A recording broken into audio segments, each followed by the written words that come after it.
but we're practicing retirement. Moving stuff from our home, our sticks and bricks home.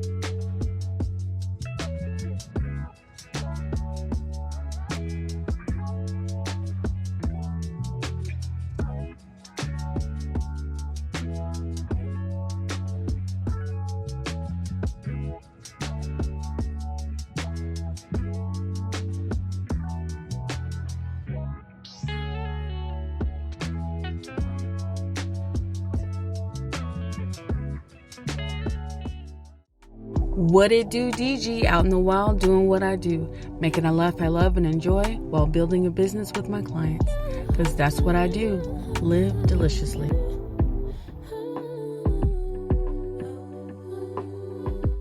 Alrighty, my friends, so I appreciate you so much for letting me walk around your home. I always make it a point to say home, especially for new nomads, because you have to change that mindset of this is my car, this is just my A to B vehicle. Yeah. So I always say home. So I appreciate you so much for letting me step foot in your home. Absolutely, no problem. I just wanted to ask you a few questions about your nomadic journey. Okay. Number one of the things that I always try and make sure I ask is, how did you start your nomadic journey and how long have you been doing this? So I started researching van life, RV life, let's see, 2017-ish, and fell in love with all the people out there who were already doing it. So many people. So I tried it in a minivan. And, I was all excited and decorated multiple times and had my husband come with me, and we had a couple trips, and he's like, okay, this ain't enough room.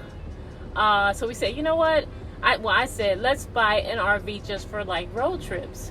And he was like, yeah, let's do that. So we started looking at Winnebagos and all these other RVs, like B+, C.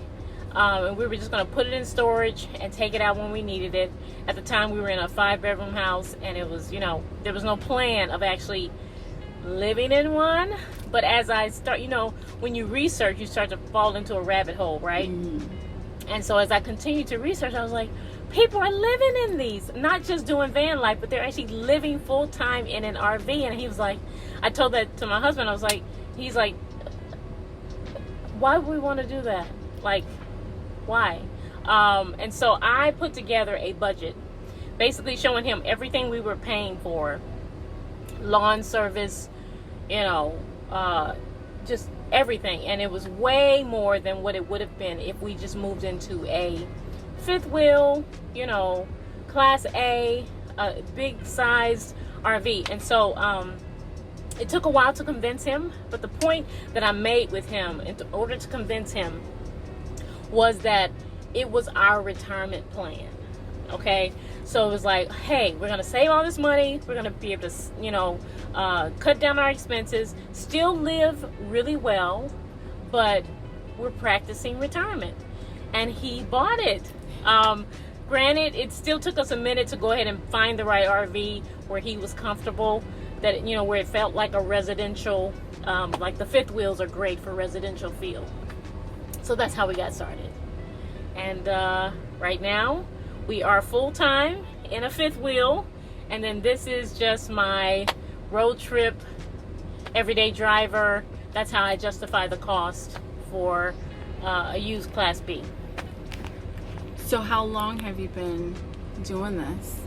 So we started out renting RVs when we were doing our research.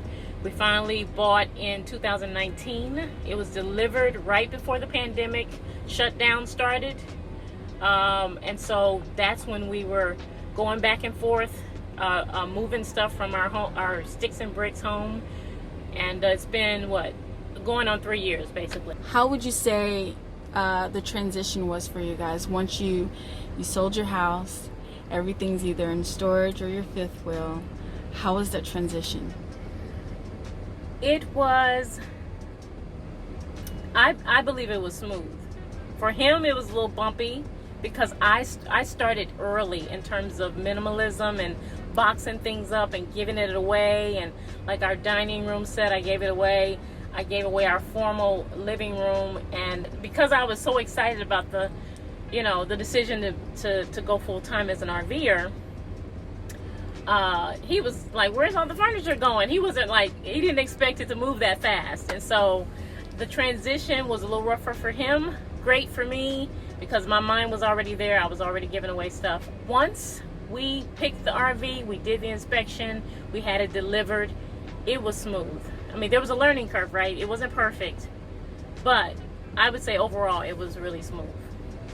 Are you still happy that you did it? Do you think you'll ever go back? No, I love this. I love being mobile. I love the fact that we don't have enough space to have as much stuff as we had. Yeah, I mean, there's what's not to like. I mean, we still work, so it's not like we're retired, but we still live well, and we're just more mobile than we were before.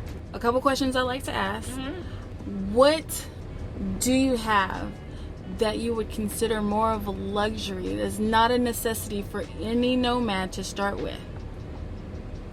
A luxury, I would say if you have it in you to not have a storage unit, if you can discipline yourself to move from your sticks and bricks into this lifestyle, you really don't need the storage. It's just your I don't know how to explain it, your attachment to the stuff that you believe you have to hold on to. Because truthfully, even though I have a storage unit, a lot of that stuff, let me say this, we don't need as big of a storage unit as we have. It's big enough for minivan size, so we could definitely downsize to half of that. I would say that's a luxury that we don't need. Like, we're just kind of holding on to stuff because we just haven't cleared it out. Okay, all right. What would be something that a new nomad should absolutely start out with? First of all, do your research as a new nomad, but the one thing I would say is have enough power. So that can be battery power, the Jackery, the Yeti, what's the brand name? Yeah, Yeti. But have enough power to support your vehicle or your the activities that you're going to be doing on the road. So charging your phones. Somebody taught me something on my first solo road trip, and they said ABC, always be charging. And from that, like when I want to cook something in the microwave, yeah, I should turn on the engine to save the battery. But what I do is I put the food in the microwave, and I do that right before I start driving. That saves on my inverter to battery usage. The alternator is charging while I'm using the microwave, because the microwave and the air conditioner are the two biggest power pools in this particular vehicle. But if you're just in a car, still you need enough power to support the things you want to do, like cooking, etc. What would be your advice for a new nomad? I said earlier, research. So I'm going to put with that, it's super important to do your research, because just when you think you know what you want, something else will pop up and you're like, oh my God, I didn't think about that. So I'm going to say, as part of your research, go to RV, dealers, manufacturers, whatever. Sit in the RV like I'm sitting right now. Get on the toilet, sit on it. I mean, keep the seat down or whatever. Sit in it and imagine yourself actually using it. And you've probably heard this advice before. Do your research. Go and shop as many as you can. Rent an RV first if you can find a company that's affordable. That really helps too, because it helps you figure out what really is going to work on your trips. But if you're just in a car, research other car life, van life, SUV life. But I would say, to go along with that, don't let research keep you stagnant. because you can research and see so many options that it's like, I don't know what to do. I'm just going to stand still and do nothing. And that's the wrong attitude to have about this. You already are interested. That's why you hopefully are watching this video. You're watching other people's videos, right? So with that research, start actually practicing. Even if it's tent camping, car camping, etc., etc. But while you're researching, still put some action into it. Baby steps, right? But action. That's my advice. All right. And what's the story behind that Boondocking Diva? That Boondocking Diva starts with a D, D-A-T. But I came up with that name because I love boondocking, and it's kind of weirdish / funny.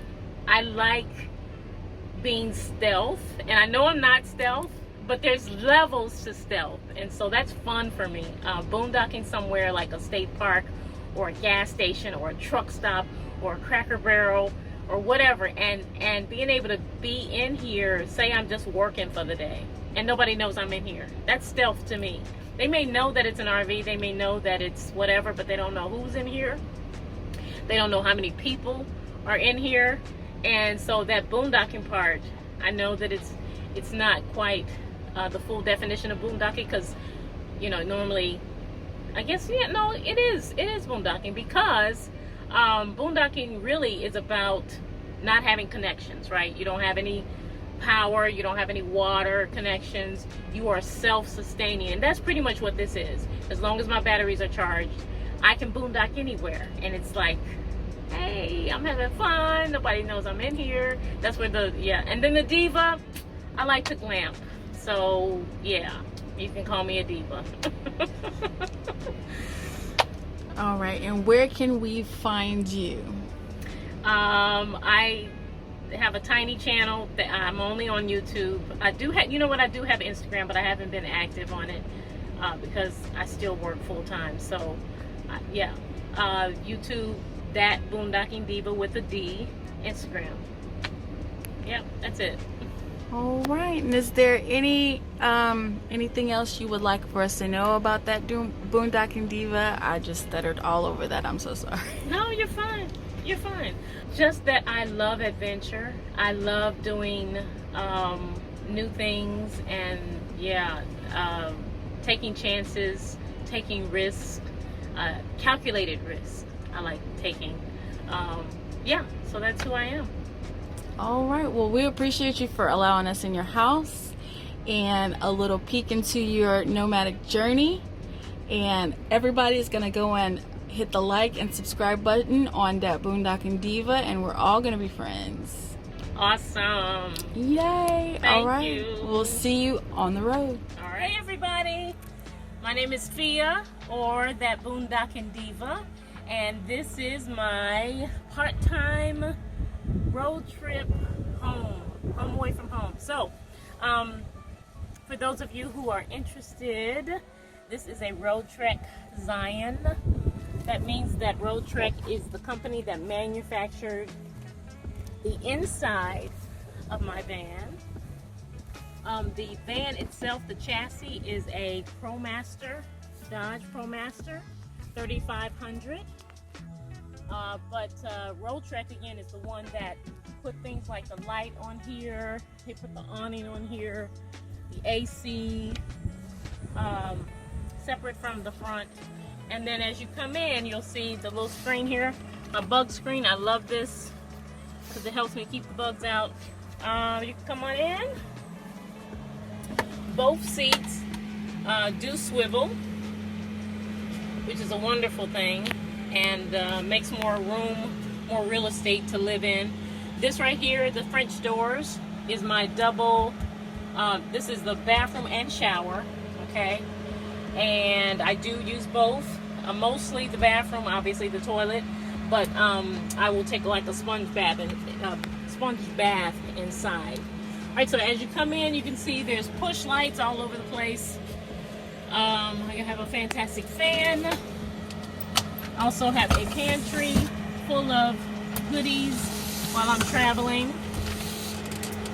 refrigerator and freezer. The freezer really helps for when you want ice and it's super hot like today. Oh my goodness. And then, yeah, microwave is right over here behind my electric bike. And of course, I just kind of stood it up because I wanted walking room. I didn't want to fold it and then have it be clunky in the aisleway, so I stood it up. But here's my microwave. There is a propane stove, 2-burner stove, and a sink under here. And then moving back. This right here is sleeping area and lounge area. So at night, I basically push a button. This folds down to where my knees are, flat, and I sleep on that as a full-size bed. If my hubby is with me, then I wouldn't bring as much stuff, and we would have a queen-size bed. And then also there's TV for Roku, if you want to watch, whatever. And that's pretty much it. I love this layout because it allows you, if I move some of this stuff, you can see that I can walk straight to the back doors, and I can load stuff in here. That's pretty much it. Somebody said, don't be afraid of loving yourself, 'cause that is all you got in the end. You got in the end. But she's wondering